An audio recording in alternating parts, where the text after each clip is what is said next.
Reading time with Leah. Sofia the First. Make way for Miss Natalie.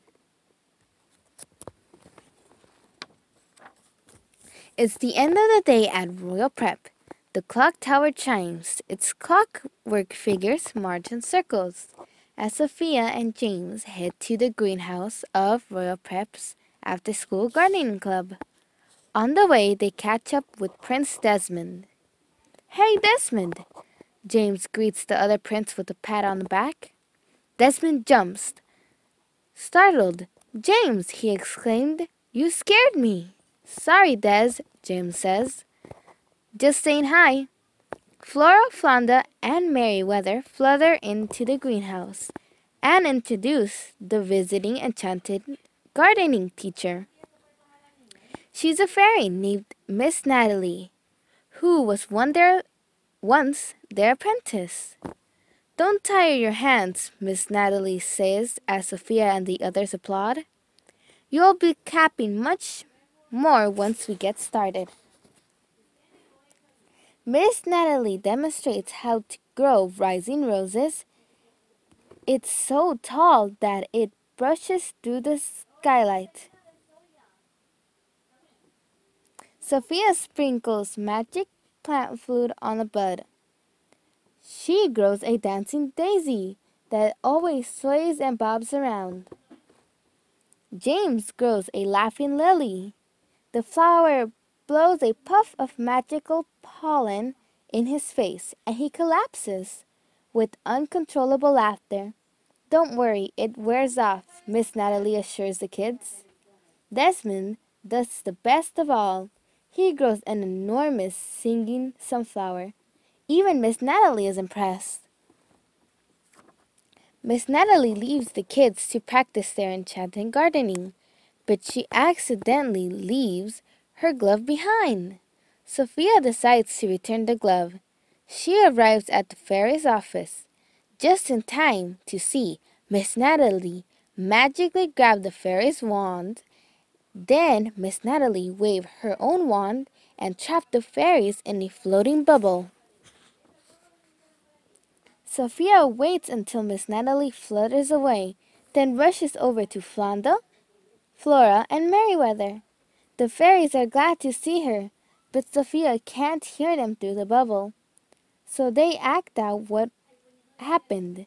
"Oh," Sofia cried, finally getting it. "Miss Natalie wants to steal your spell book?" The fairies nod. Then they start marching around. This time Sofia can't figure out what they're trying to say. But she is not giving up. "I'm going to get you out of here. I promise," she says. She rushes back to tell the others what happened. "We have to find a way to rescue them," she cries. "Wait, why us?" Desmond asks nervously.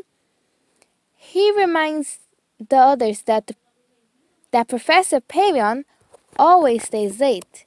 The kids rush to Pavion for help. "Stay back, children," he announces. "I will take care of this." He finds Miss Natalie searching for the spellbook, but as soon as he pirouettes up to her, she traps him in a bubble too. Sofia decides they have to find the spellbook before Miss Natalie does. "There must be a spell in there that can free the fairies," she tells the boys. But where can the book be? Desmond suggests they check the library for a map of the school. "Then you can see every room," he says, "and every possible hiding place." They study the map. Sofia notices marching fingers in the clock tower. "That's it," she cries, remembering the way the fairies marched inside the bubble. "The clock tower is very tall, and there are no stairs." "The fairies don't need stairs," Desmond reminds the others. What can they do? Sofia has an idea. "Can you grow a rising rose stock big enough to reach the rooftop of that tower?" she asks Desmond.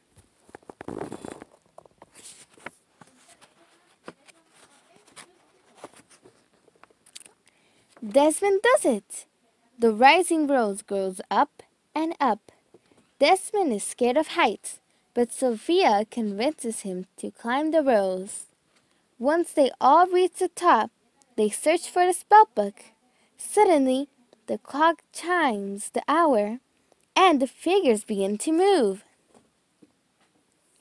"The spellbook!" Sophia cried, pointing at one of the figures. The kids chase after the figure and grab the book. "They did it!" "Bravo!" Miss Natalie says behind them. "Now hand it over." Sophia clutches the book. "No, we need it to free the fairies," James added. Miss Natalie offers them a deal. If they give her the book, she'll free the fairies. Sophia isn't sure whether to trust her. Desmond nudges her. "I don't want to be put in a bubble," he whispers nervously. "So do we have a deal?" Miss Natalie asked. Sophia agrees, but as soon as Miss Natalie has the spellbook, she flutters away. She tricked them. She's not planning to free the fairies until she's the most powerful fairy in the world. Sophia knows they have to stop her. They follow her to the greenhouse. Sophia notices the laughing lilies and remembers they made James helpless with laughter. "We can do the same thing to Miss Natalie," she whispers to Damien and James. Desmond is the best enchanted gardener in the school. He's scared, but he agrees to grow more laughing lilies. James creates a distraction by sending bouncing bluebells boinging towards Miss Natalie. Then Sophia and Desmond sneak up behind her. Laughing lilies sprout around the evil fairy. "I'll get you," Miss Natalie cries when she sees the kids. Miss Natalie raises her wand, but it's too late. She doubles over, helpless with laughter. The spellbook falls and Sophia grabs it. "Come on," she yells. The kids rush to the office and free the fairies. "Thank you," Flora exclaimed. "You're our heroes," Flounder added. "Now where's Miss Natalie?" Merryweather grumbled. The fairies and the kids find Miss Natalie in the greenhouse. She isn't laughing anymore. "Well, I'll just have to make one more extra large bubble," she threatens, raising her wand. Suddenly, Desmond leaps towards Miss Natalie.